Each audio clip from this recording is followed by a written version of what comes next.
Once a DJ is brought to you with the support of Vinyl Underground Record Store.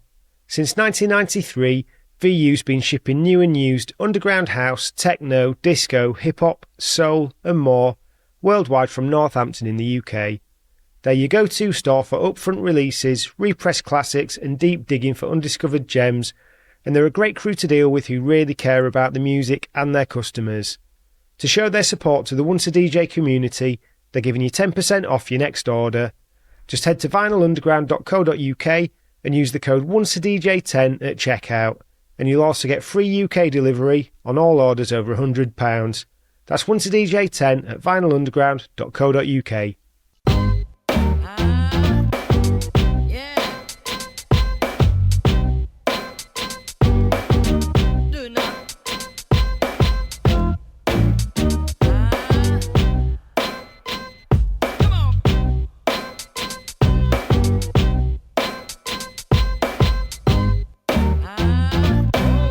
Nice. Before we get back to the show, I just wanted to tell you that outside of this podcast, I run a business called Remote Control. That's remote-ctrl.co.uk, and basically it's where I get to do what I love: audio and video production, design management, all of that sort of creative stuff. And the nice thing is, I don't do it alone. Over the years, especially through DJing, I've met some seriously talented people, from producers to designers to videographers and more, and we've built this little network where we can pretty much take on any creative project. So whether you need a podcast edited or a video produced or branding work or whatever, we've got you covered. It's honestly been one of the most rewarding things I've done, working with people I actually respect and enjoy collaborating with. So if you've got a project in mind or you're just curious about what we do, head to remote-ctrl.co.uk and let's chat. No pressure, just good creative work. Oh, that was nice. Welcome back to Once a DJ. I'm honoured to have with me a man who 20 years ago would be sat on his sofa, drinking cups of tea, having deep and meaningful chats, watching DMC videos of Craze, Kentaro, people like that. And then fast forward 20 years, he knows that. He knows what it's like. So it's my honour to have with me DJ Angelo. How are you doing today? I'm good, mate. Good to see you. It's been a while. Just for a bit of context then, can you talk about when we first met and where you were at in your turntablist and DJ journey? Yeah, about 20 years ago, we met each other in my hometown of Derby in England, which is a small city in the Midlands, the centre of England. So it's neither in the north or the south. It's not a major city. But for some reason, it was a breeding ground for hip-hop kids, and we were part of that movement. And we had a whole family of breakers, DJs, MCs, graffiti artists, beatboxers, and we put on events. Shout out to Beatmaster, Trinity Warriors, Mr. Crow and everyone. It was an amazing way to come of age because we just all knew each other, and you could go anywhere in Derby and you'll meet someone you knew. And I think we met at one of these hip-hop events that I was playing at, perhaps. Probably a homegrown. Yeah, could have been homegrown or could have been ill behavior. These were the nights we used to put on. And I think I remember you approaching me one day and saying that you also scratched. And when I hear people say that, I don't always expect too much. But when I finally did get around to scratch with you, I was pretty impressed with your style. You were really funky and you had some crazy fast stabs. You had a whole different flow to anyone else. Very kind of unpredictable and jazzy. You're the only person where I would have sustained jam sessions and we'd be working things out. I remember when we were trying to work out swung flares and things like that, just trying to get on those, like the Autobahns and all this stuff, that when like Scratchopedia Britannica or whatever it was called came out, and just trying to get on top of it. But I think in that period, when all the Euro guys came in, the techniques just got so complex so quickly. But you definitely had the funk, and I learned quite a lot from you. Namely, the musicality of making scratching sound similar to the syncopation of any other instrument. Right. And I never thought about it in that way until you said it. I think you played a track that had a guitar solo and you were trying to explain to me, listen to where he's placing the notes. That can be where you place your scratches. Because until that point, I was just trying to execute techniques and not necessarily think of them as notes. that could be layered at various different points over a beat. So yeah, I have to credit you for that. Oh, thank you. I'll take it. But yeah, I learned so much from all the guys back in the day. You know, Woody used to pass through our city, DJ Noise, and it was a great time. It was a real family feel in the culture back then. So as with the show, really, generally, it's just a case of starting off with sort of understanding how you got into music, because I think it'll be a bit different to what people will know of you, your sort of journey through DJing. So if you want to kind of tell us how you first got into it.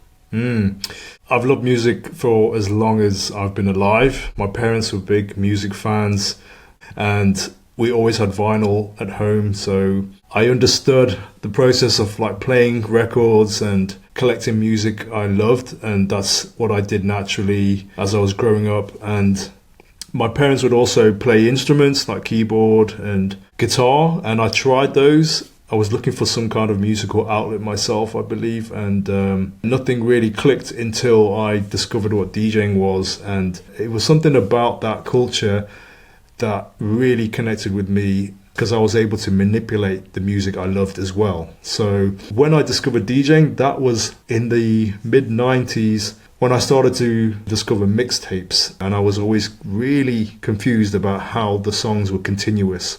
You know, this was pre-YouTube, so there was no reference for me, especially from where we're from, small city. There was no DJ schools that I knew of. So I just went on this mission to try and find out what is going on. Like, I love this music, but there's no gaps between the songs. They were just blending into each other. But I knew the DJs were involved somehow. And it wasn't until I bought the DMC VHS tape, So You Want to Be a DJ, from a disco store in our hometown. And that's when I realized it's about syncing two records at the same time, overlapping them. Once I understood that, I just had to try it. Like, back then, I didn't know if I would be any good or whether it would lead anywhere.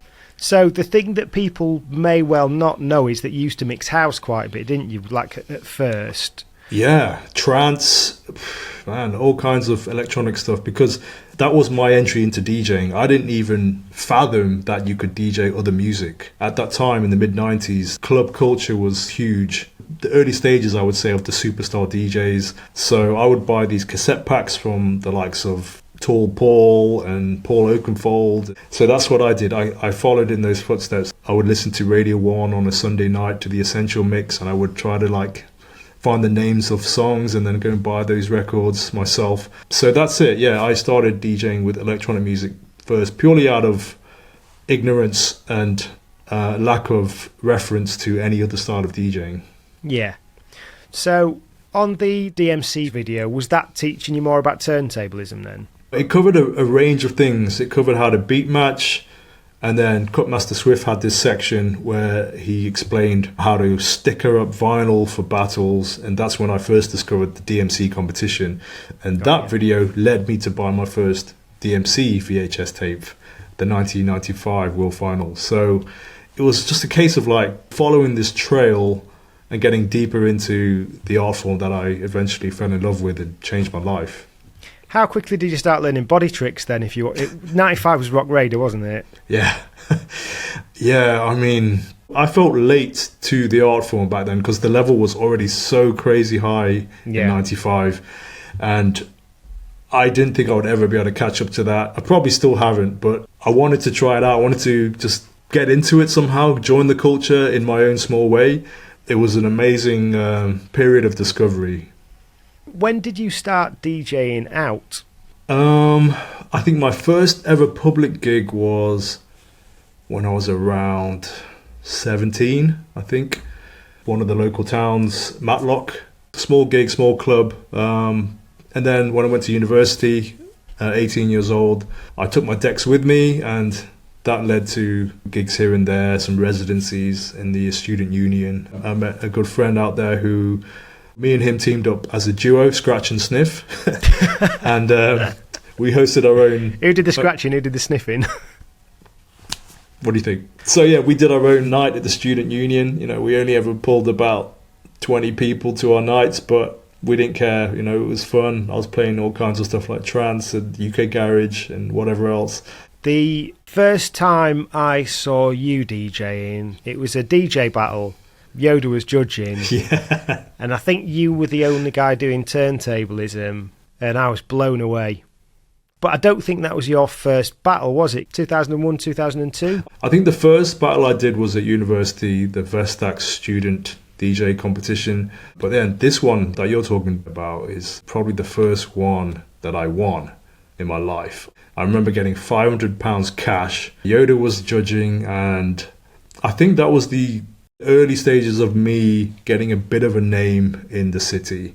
In terms of hip-hop and turntablism, you were kind of head and shoulders above everyone. Did it bring many opportunities? I think my name spread after that battle, and after I started to make mix CDs, and I would just give them out to people. And I remember passing one to our mutual friend Hudson. It got to J Squared, and these guys ran the hip-hop night in our city called Off the Hook, and he really liked the mix I made and booked me for my kind of first professional gig. And I closed out one of their nights, all vinyl. And that was probably when I started to think that I could get into this and do more of this professionally. When in this order then did the Gemini competitions come? The Gemini battle was 2003, and it was a completely open format competition. It was for any kind of DJ. Most people came and just mixed records, so obviously I stood out quite a lot with the way I played, but I didn't expect to win that one at all. I think I put the set together the day before, went down to London,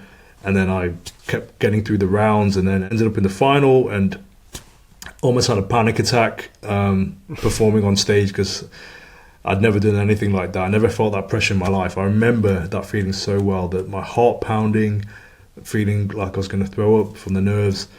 But somehow I held it together and I won that. So that was 2003. And then this is a funny story. So I was young and naive, and I thought that meant a lot, like winning this small time competition. And I remember thinking that I was the man. Like, it got to my ego a little bit, and I was ready to kick some ass again the following year. And I prepared a set, and I was like, yeah, I'm going to crush this. And on the way down, I was driving down to London in the rain, and I turned a corner and I crashed my car into a lamppost. Completely wrote my car off. Close to my home, luckily, but I was just driving like, yeah, I'm going to go kick some ass, and I wasn't really being careful. So I smashed my car, had to get that taken away, and then I called one of my friends, my university friends, and asked if he would mind driving me from Leeds through Derby, pick me up into London. And he did, bless him. So I was already like messed up. My head wasn't in the game, and I went there and I was thinking, all right, let me just win this. At least I can have a bit of a happy ending to this day. But for some reason, when I tried to compete, all of my stickers on my vinyl had moved one groove. So every time I tried to cue anything up, it was completely in the wrong place. And I flopped so hard that day. Like, it was one of the worst days of my life back then, because I flopped in front of everyone. Like, there were people there who remembered me from the year before, and I invited friends to come and watch me crush it again, and I completely choked. So I got third that year and had a smashed up car to deal with when I got home. Brought me back down to earth, humbled myself, and then I went again the following year and won the title back. There is only one winner. He's standing up there, this year's champion, DJ Angelo! So, not huge in terms of prestige, but these little national competitions just gave me that bit of confidence to believe that maybe in time, with hard work, I might be able to become something special like this. Yeah, I mean, still coming third, that's pretty good. And that is, I think, anything like that, when you're the person that's experiencing it, it's a big deal. Yeah, it was at the time. I was young and I wasn't ready for DMC level, but I was just hungry to apply myself in any way I could. I was looking for any opportunity I could. Which was your first year you did DMC?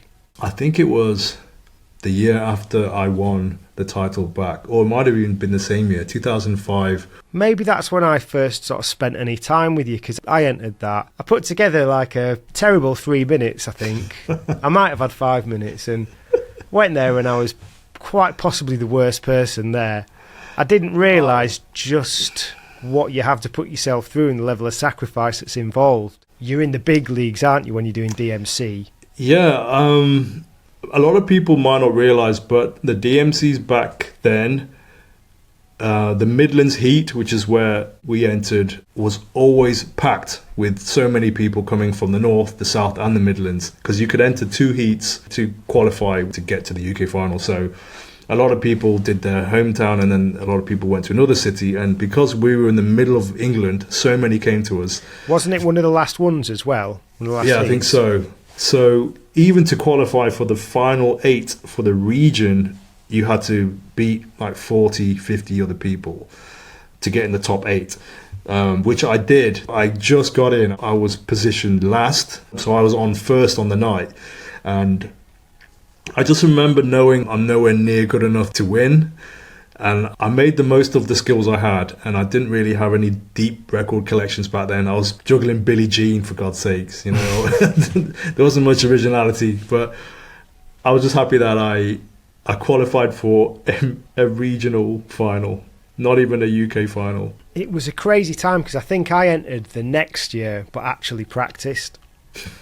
And in the end I got into the finals, but just by default, because there was only about 8 people that turned up. I remember we were driving down there, one of my mates just constantly like smoking. I'm just like, oh, didn't do anything for my kind of like mental condition. And we got down there, and like it turned out it's like, oh yeah, you just through to the final because there's not enough people to need to do the heats. It was such a crazy drop off. I think literally it's from like 2005 to 2006. It was the real sort of change time for it, I think. Mm-hmm. What else was going on for you with DJing then? I was working at an internet bank until 2005, and DJing was my side hustle. And also I'd started dipping my toe into teaching, doing workshops, but still I didn't really believe I could make it as a DJ full time until I had to try and make it work when I quit that job. I walked out of the job in September 2005 and made the decision that it's now or never. Let's see what you're made of. That's a career I don't want to go back to. I've got nothing to lose now. We used to have these chats where you were just like, you just weren't quite pulling the trigger. I never pulled the trigger, but you did. And I know you had some family stuff that went on, because I guess that sort of experience is going to make you think about life and legacy and things like that. Did that give you sort of any impetus to do it? Yeah. Losing a parent is going to change your outlook on life, period, not just career. So I lost my dad in 2006, and he's forever connected to my DJ career in a pretty ironically cruel way, because I was DJing at the time I heard that he'd passed away. I was playing in Bolton up near Manchester, and my sister was calling me on my mobile at 2 a.m, which I thought was weird. And immediately I thought, this is going to be bad news, isn't it? So I got the resident to take over. I went in the back room, and she just said, Ange, Dad's dead. And that's what I mean. Like I was doing something I loved at the time.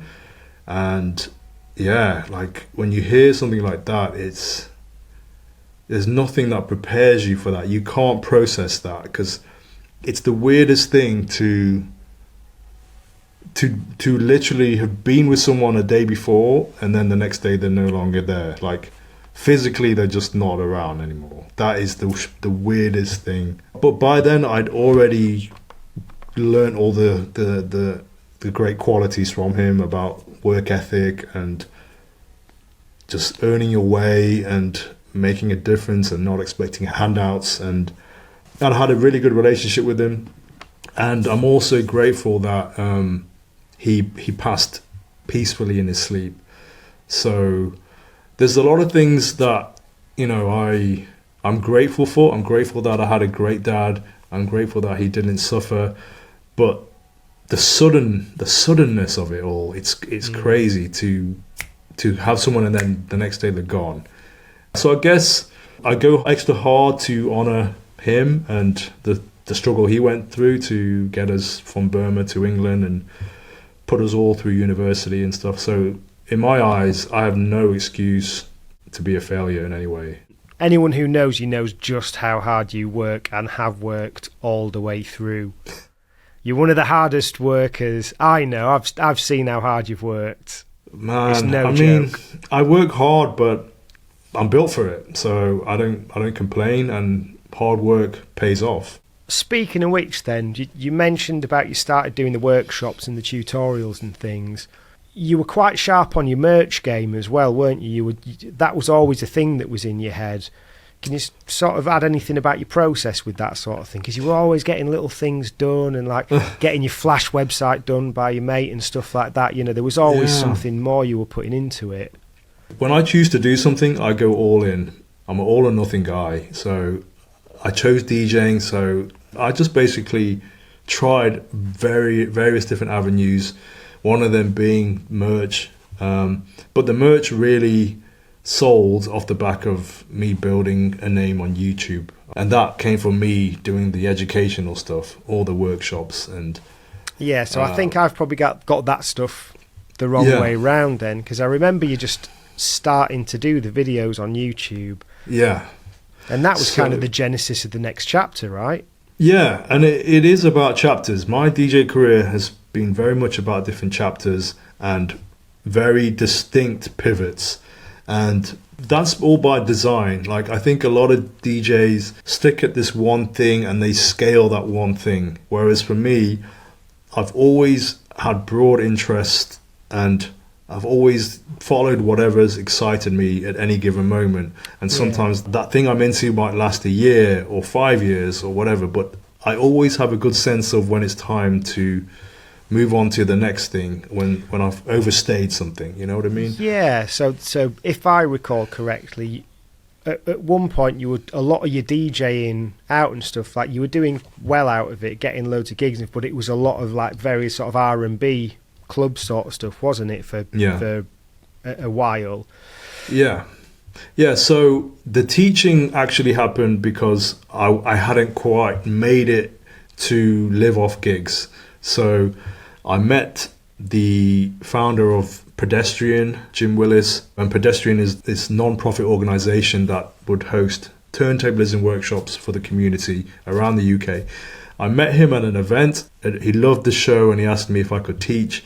And at that time, I think I'd done maybe one workshop, but of course, being someone looking for opportunities, I just said, yes, what do you need? And I think the next week I was shadowing a tutor on my first ever turntablism workshop, and that became a whole career on its own. So from that point I then became one of the most in-demand DJ tutors for government funded projects around the UK, and then it even went beyond just DJing and I started to become like this community music project leader for bands and singers and stuff like that. So I feel like I've had so many careers in this one DJ career, because that lasted maybe 3 years.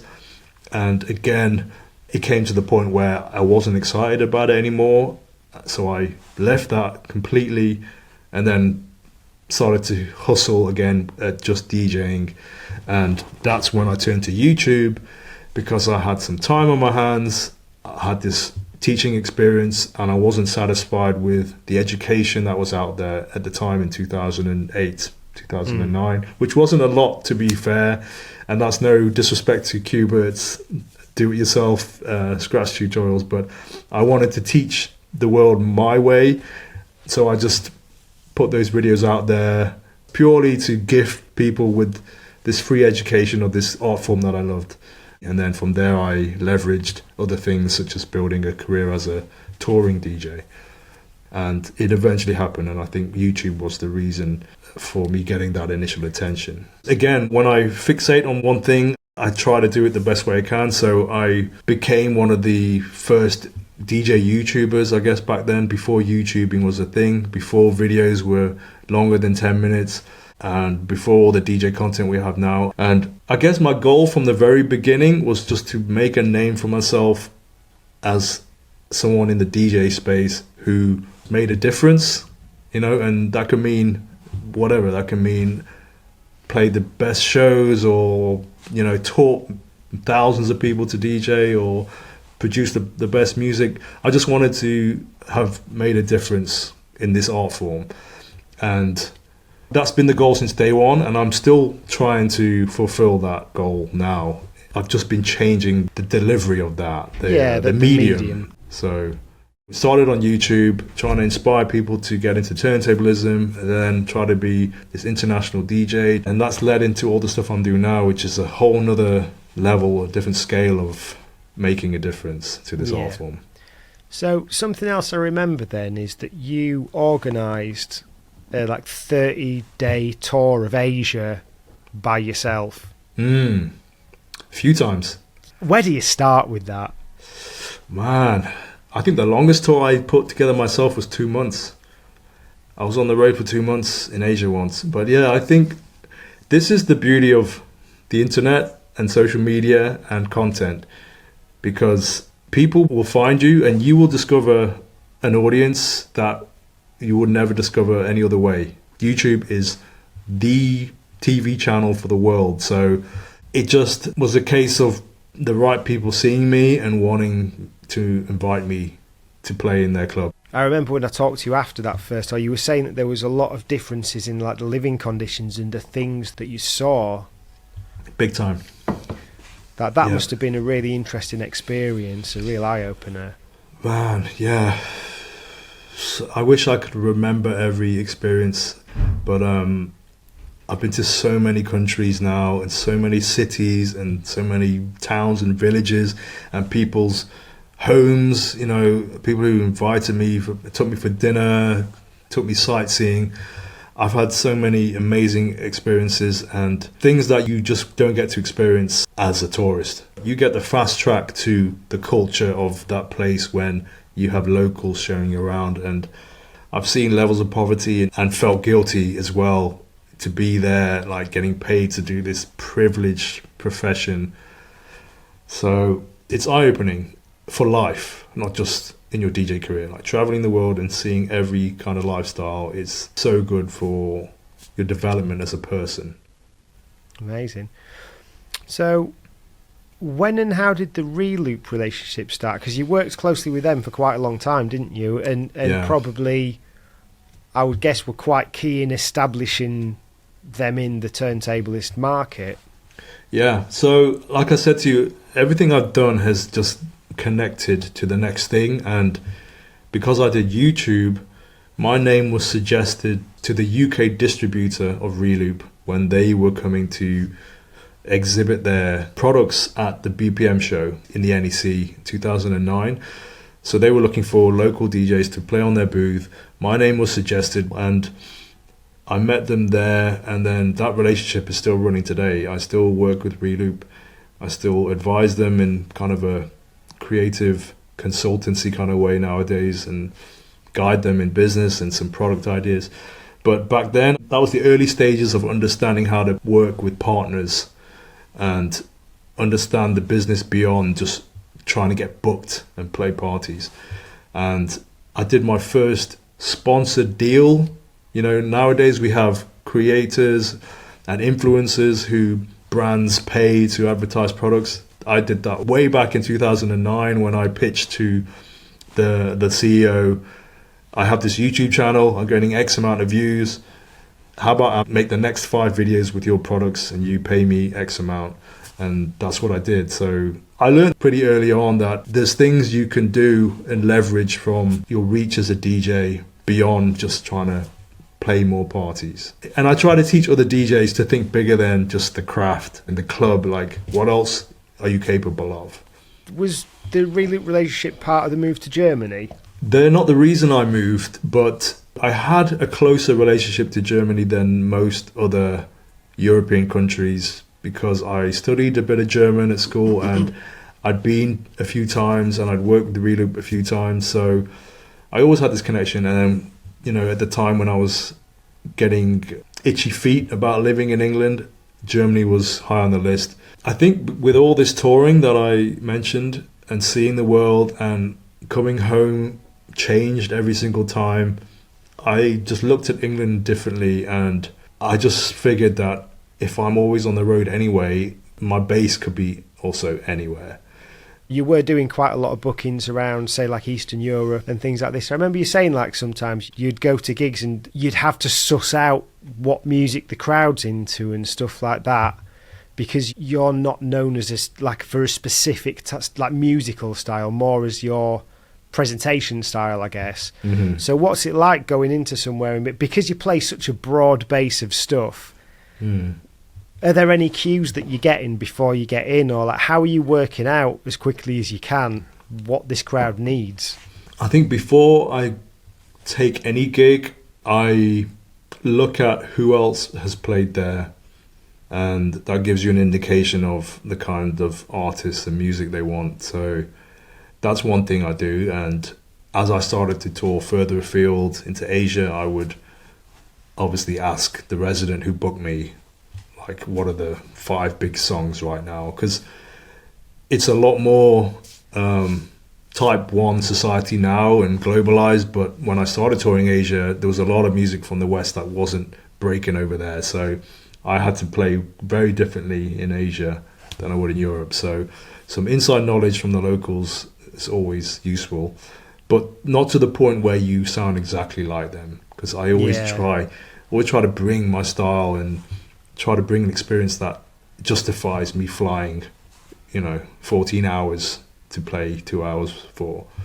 So it's research is key, but it's a lot of work. And if you're a DJ like me who's technical and wants to do something special with the music for every single tour or even every single night, that's a lot of work in preparation, which I think a lot of people don't realize. What about your performance style? Because you're quite a quiet, reflective person, but when you're up there in front of an audience, your presence is like, you look so comfortable up there and you're just so confident and stuff. Like, what went into that? I mean, I do remember I did a scratch battle in Nottingham, and I remember, like, I've always taken this advice, and it applies to so many different things. You were just like, just fake it till you make it.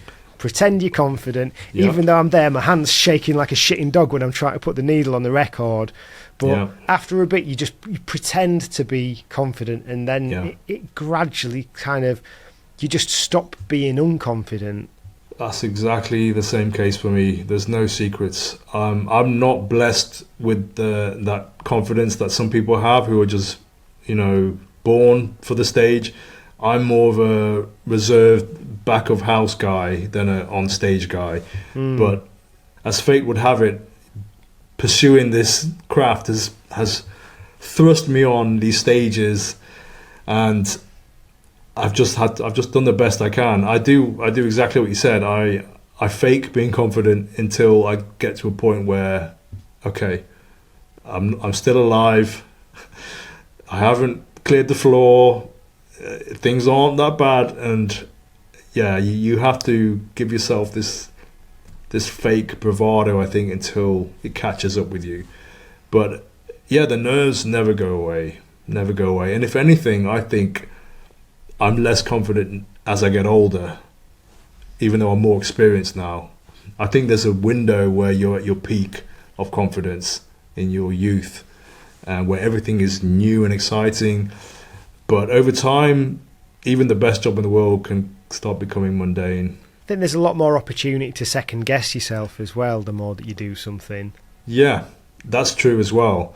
I think when I was a very green international DJ, I had less point of reference. I would just play my heart out with the stuff I believed in, and there's way more music now than there ever used to be. There's way more ways of performing, and it's just really grown in all directions.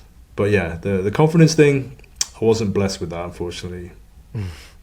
So, just winding back to what we were saying about sitting on the sofa 20 years ago watching the DMC vids, you're that guy now. You're in that world. You know, you've cut it up with Cuba and Craze and the people that we would just watch these videos of, even in the sort of early days of YouTube, finding any new footage of Cuba or D-Styles and just going, how'd you get this good? How'd you get this good? You know, and then you're kind of, you know, you're in their world now. How was that when you were first around these guys and first cutting in front of them? What was that like? Surreal. They say that if you work hard enough, your role models become your peers.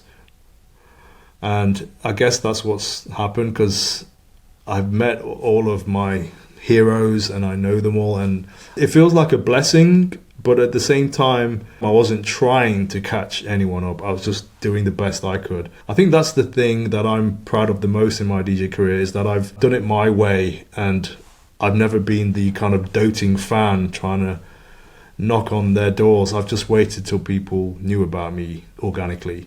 And yeah.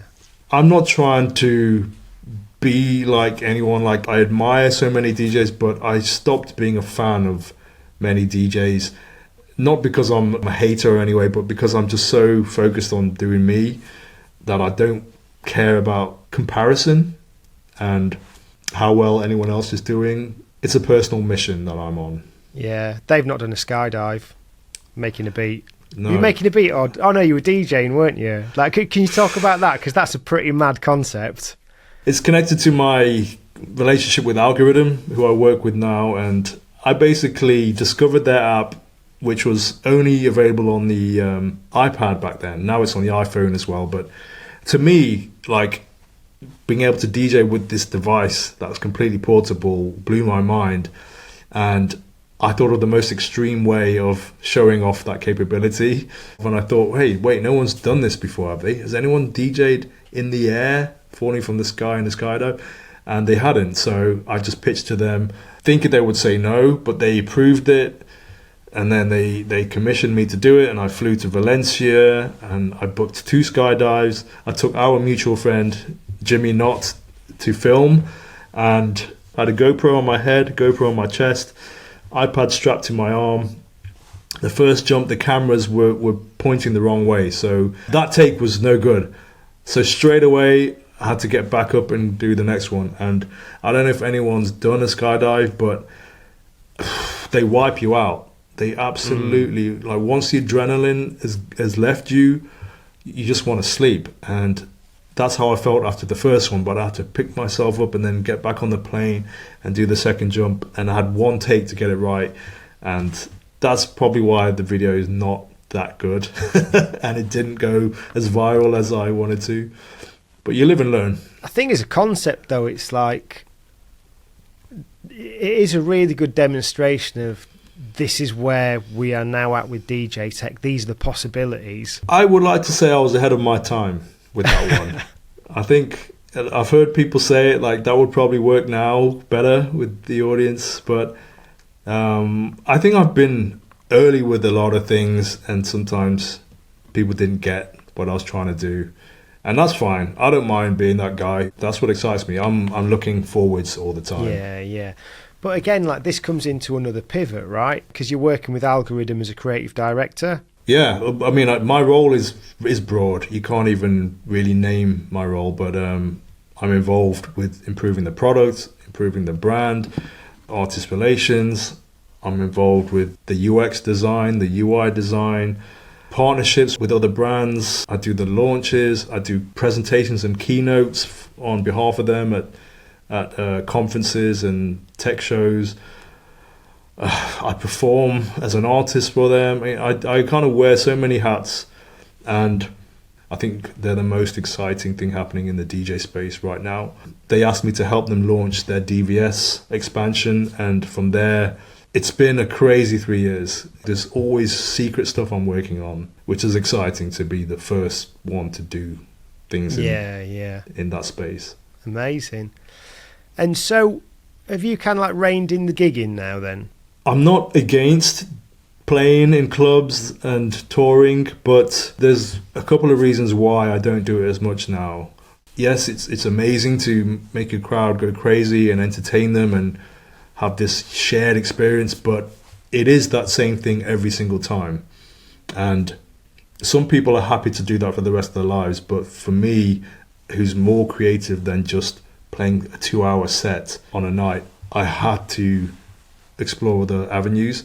So I take gigs when I'm excited about them. And the other reason why I don't DJ as much now is a lot of people don't know, but last year I got really sick and had vertigo for 2 months straight. I was like out of the blue feeling dizzy and like falling over and needing to just instantly fall asleep. It was a horrible, horrible time of my life. But once that subsided, I've been left with tinnitus in my left ear. So my hearing is more of a concern than it used to be. I'm not trying to be in loud clubs as much as I used to because it's not a healthy lifestyle, and I lived that for so long. COVID kind of came as a blessing to me to help me recalibrate and figure out what I am excited about now that I have breathing space. So it's not that I hate playing out, but I'm always going in the direction that excites me. Just rolling back a little bit then, you won the DMC World Team Championships with JFB. What was that like, going back to battling after 10, 15 years of not doing it and going into it with the sort of reputation that Crazy. you have? Yeah, good question. I never thought I would ever battle again. I'm not competitive in that way. I'm competitive with myself, and I just don't have it in me. But I always liked the team format, and I'm a big fan of the C2C guys, the musicality, the way they composed routines together between the four of them. Incredible. And that style of turntablism I really love the most, where it's fluid and it sounds good and it's entertaining for everyone, not just DJs. And the team competition came back to the DMCs, and JFB asked me if I wanted to do it, and yeah, I agreed this one time. So my mindset going into that is we have to make this undeniable if we're going to do this. JFB is also an incredible turntablist who was due a world title for a long time anyway. How difficult is that, going from solo battling, like doing something as a team? It's difficult because, like you said, you're used to doing it a certain way. Both me and Jay are very solo kind of guys, and we're not the same DJ.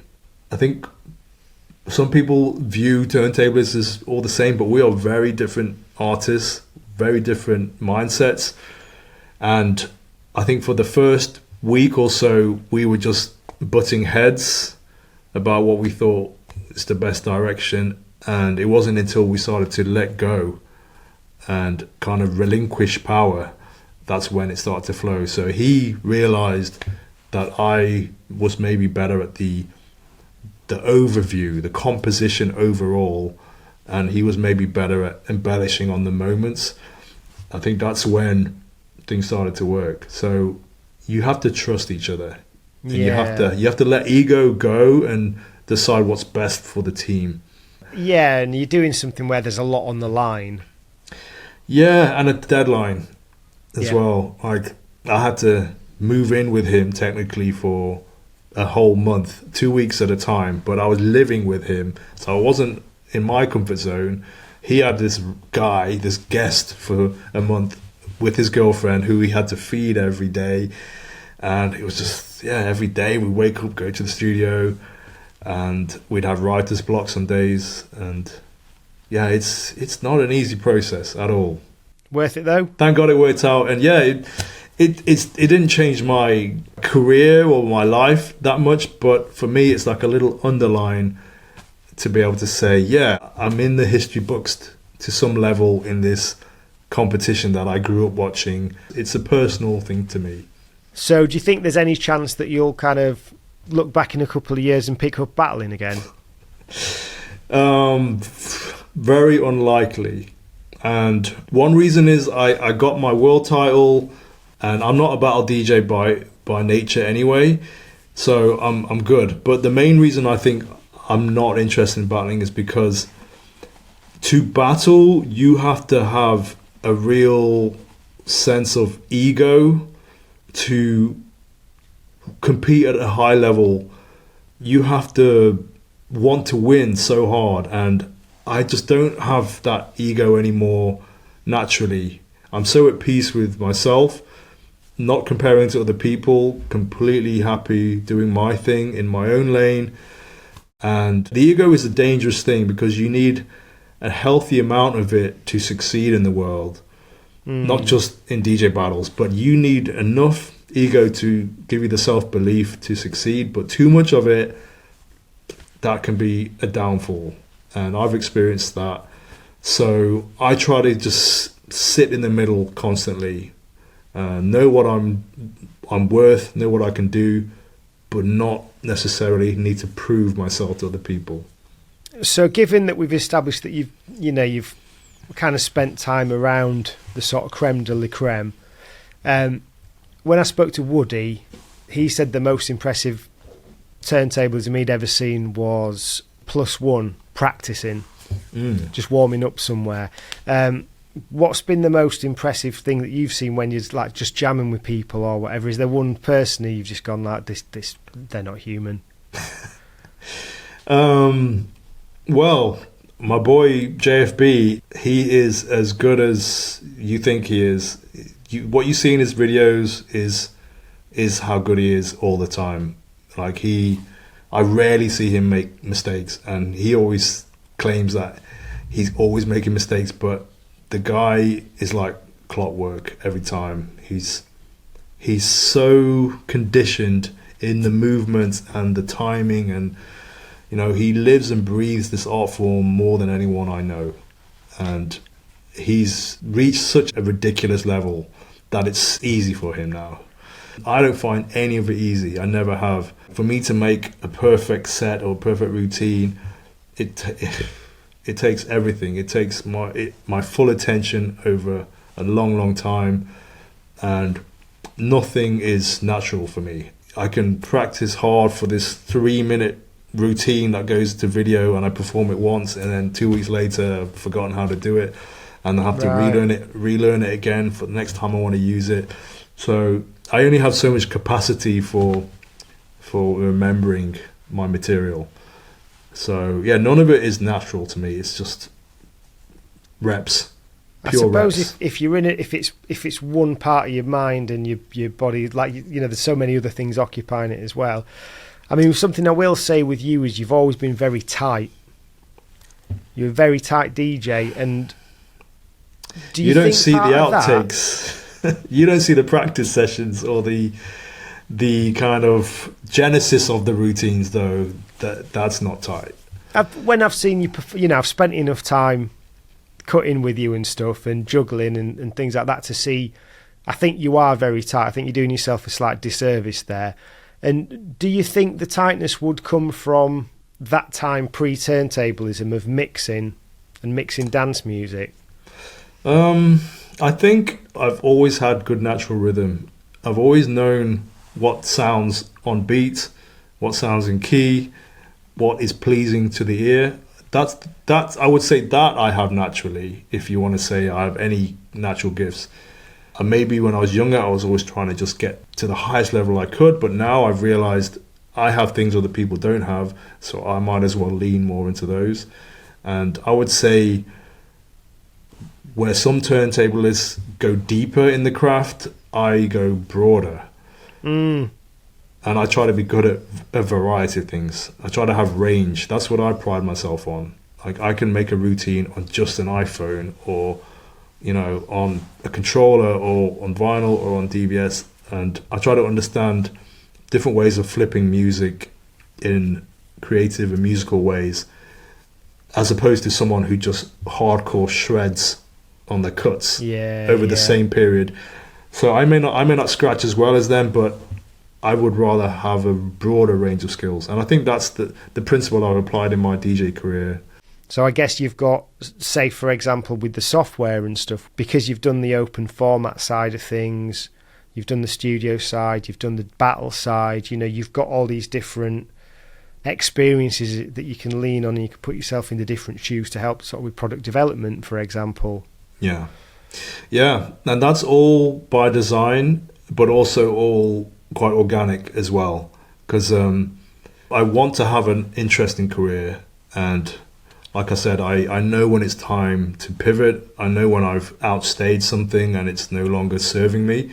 I've done that with my DJ career the whole time. And I think now I'm at a point where, having DJed for almost 30 years, I know the industry quite well from all angles. And I came from the analog era, and I've kept up with the digital era. And I'm still here, man. I'm still somehow in the DJ game and enjoying it more than ever. Amazing. And if anyone wants to buy the 5 records of Angelo's that aren't covered in stickers and cube burns, I heard from D-Rock that they were pretty well used, let's say. Yeah. I didn't look after my vinyl too well, but that's part of the fun, though, right? Part of the fun. Yeah. Is there anything that we've not covered that's coming up for you? I mean, there's always stuff coming up. I'm working on a few projects right now with major brands that you'll hear about soon. Working with Algorithm, who are at the forefront of technology, means every week's different. But yeah, man, I mean, watch this space. Thanks a lot for sharing that today, mate. That's been awesome for one thing, to catch up, and for another thing, to just kind of dive deep on things, because these are conversations you don't just have. Yeah. No, it's been a pleasure. In life. Amazing. Right, mate. Well, I'll let you get off and get back to your evening. You've probably got some practicing to do, I would imagine. I actually do. I'm shooting a video this week, so it'll probably be out by the time this comes out, but always working. That's it, mate. All right, well, yeah, I'll let you get back to it, mate. Thanks a lot for your time. Thanks for having me. All right, take care.